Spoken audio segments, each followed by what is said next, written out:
Have you ever felt the quiet tremor of fear before a choice that might change everything? Not the kind of fear that screams or paralyzes, but the one that hums softly beneath your thoughts, steady and invisible, reminding you that you are alive. That subtle presence that asks if you are ready to face what lies ahead. That was the kind of fear the samurai knew well. And instead of running from it, they chose to walk toward it with open eyes. For them, fear was not a sign of weakness, but a sign of awareness. To feel fear was to feel the pulse of life itself moving through you. They did not wish to erase it, but to understand it, to make it their companion on the path called Bushido, the way of the warrior. It was not merely a code of honor or discipline, but a philosophy of being, shaped by silence, death, loyalty, and acceptance. The samurai understood something most people overlook even now. They knew that fear is born from attachment.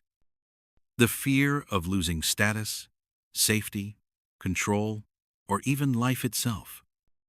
So they trained every day to let go of what could be taken away, until they discovered a peace that nothing could disturb. Imagine a samurai at dawn, kneeling before the first light of morning. The world is still, a faint mist clings to the fields, and his breath rises like smoke in the air.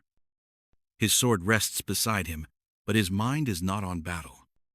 He listens to the distant birds, to the sound of his own heart, to the rhythm of the universe breathing with him. In that stillness, fear approaches quietly, like a shadow stretching across the earth is less than #0. 5 is greater than. He does not flinch. He bows to it, acknowledging its place in the circle of things. Because he knows that to deny fear is to deny life itself. The essence of Japanese philosophy often returns to this same truth. That harmony comes not from avoiding struggle but from aligning yourself with it.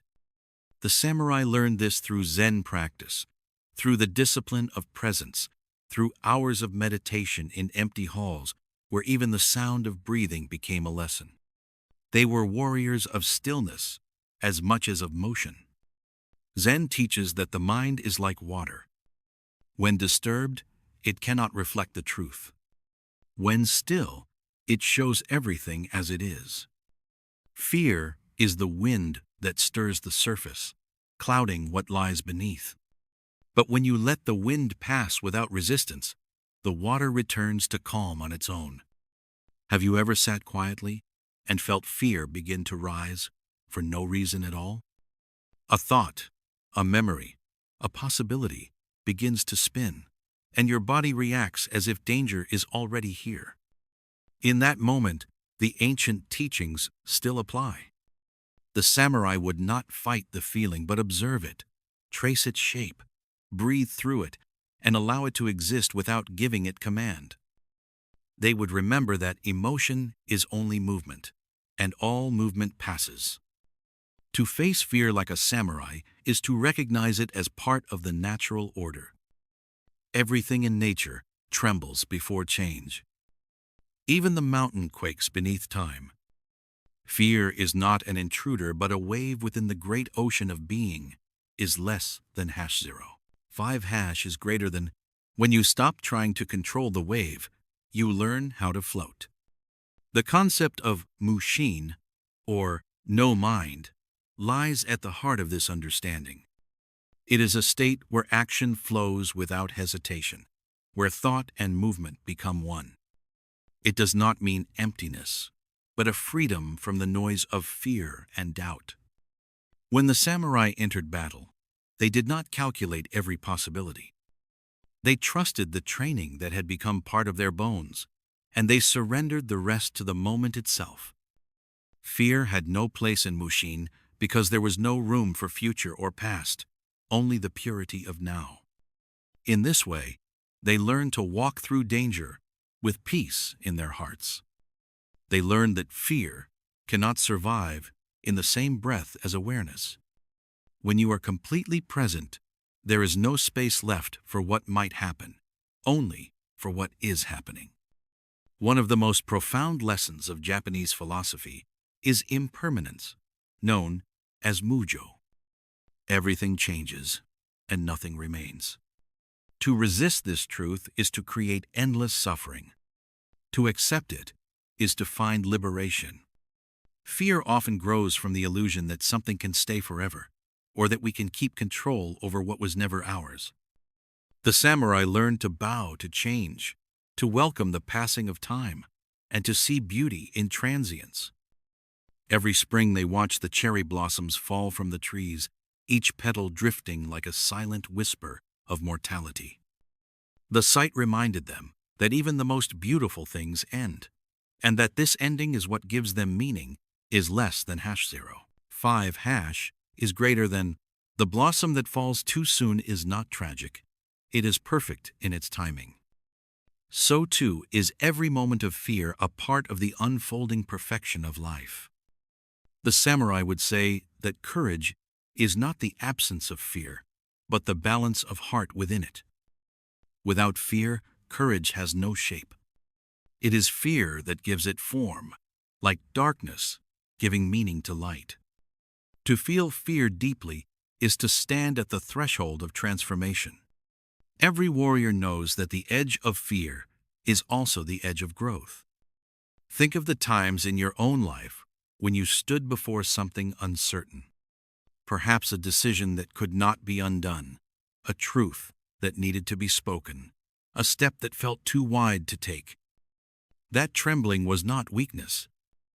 It was the soul awakening to its next lesson.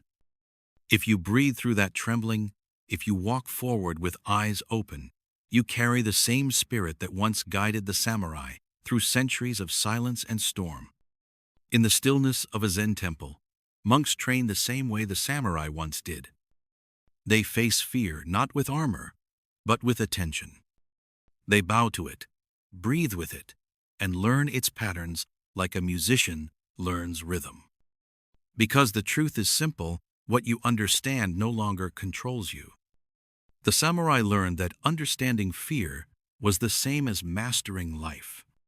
The Bushido code held virtues that balanced one another, like the strings of an instrument. Courage tempered by compassion. Discipline softened by humility.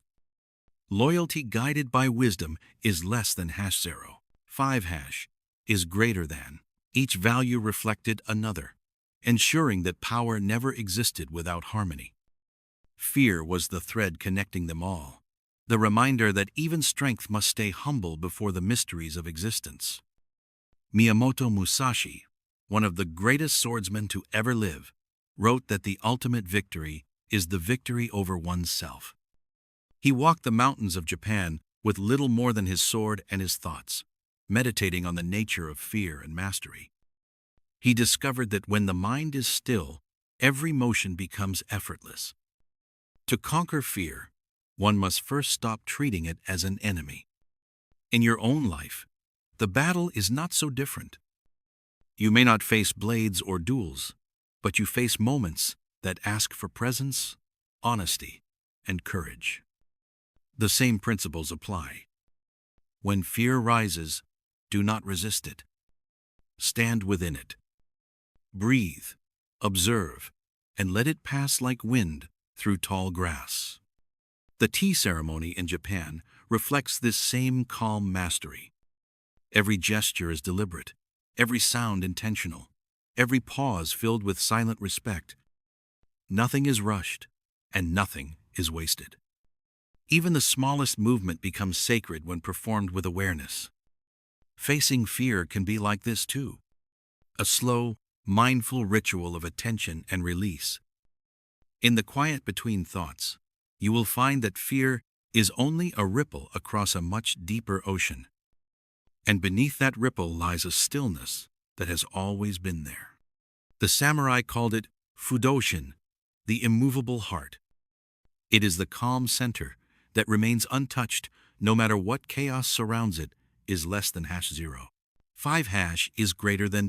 To find your own Fudoshin is to find the place within you that no fear can reach. Sometimes, the greatest courage is not in the act of fighting but in the act of yielding. To bend like bamboo in the storm rather than break like oak. Japanese philosophy teaches that softness and strength are not opposites but partners. The samurai understood this deeply, for even their art of swordsmanship was a dance between tension and flow. Fear taught them to listen, to wait, to move only when the spirit was aligned with the moment. If you carry fear today, know that you are walking a sacred path. Because fear means that you are standing before something real. It means your life still holds meaning, still holds movement, still calls you to grow. The samurai would tell you that a life without fear is not a life of peace, but a life without depth. Only through fear do you come to understand courage. So breathe deeply now and feel the ancient rhythm that has guided countless souls before you. The rhythm of inhale and exhale, of life and death, of fear and release. Each breath is a return to center. Each pause is a reminder that you are still here. When you walk through your day and fear begins to whisper, remember the lessons of the warriors. Do not answer with panic. Answer with stillness. Listen to what the fear is trying to protect. Then thank it for its message and let it go. The more gently you meet it, the faster it fades. There is a story told in the old monasteries of Japan about a monk who was asked how he overcame fear is less than #0. 5 is greater than. He smiled and said, I stopped calling it fear. I started calling it attention. Because fear only exists when I forget to see clearly. That is the essence of the samurai way: to see clearly, to act with purpose, and to stay rooted in presence no matter what storms rise. To face fear like a warrior is not about becoming hard or unfeeling. It is about becoming awake. It is about walking through uncertainty with a soft gaze and a strong heart. It is about knowing that fear is simply a part of the dance of existence. Centuries may have passed since the last samurai laid down his sword, but his wisdom remains alive in every moment we choose stillness over reaction. When you pause before a difficult choice, when you breathe instead of rushing, when you stay true to your values despite fear whispering in your ear, you are living the way of the warrior. Fear will always visit you, as it did them. But it will not stay if you do not invite it to rule. Let it come, let it teach, then let it go. Because to live fully is to stand calmly in the presence of all that is uncertain. To know that you cannot control the tide, only how you float upon it. And in that floating, in that trust, fear transforms into freedom. So the next time your heart races and your mind begins to run, stop and remember the ancient teachings. Remember that within you lives the same stillness that once guided warriors and poets and monks. Remember that courage is not something you chase. It is something you uncover. It is already there beneath the noise of fear. If this reflection speaks to you, stay for more quiet explorations like this, drawn from the wisdom of those who learned to find peace in the face of fear. For the samurai path was never about conquest over others. It was about mastery of the self. And in that mastery, fear finds its rightful place, not as a master, but as a guide. Walk gently with it, breathe deeply beside it, and know that it will pass like all things do. Because in the end, what remains is not the memory of fear, but the quiet strength it helped you uncover. That is the way of the warrior. That is the heart of Japanese philosophy. And that is the freedom that cannot be taken away.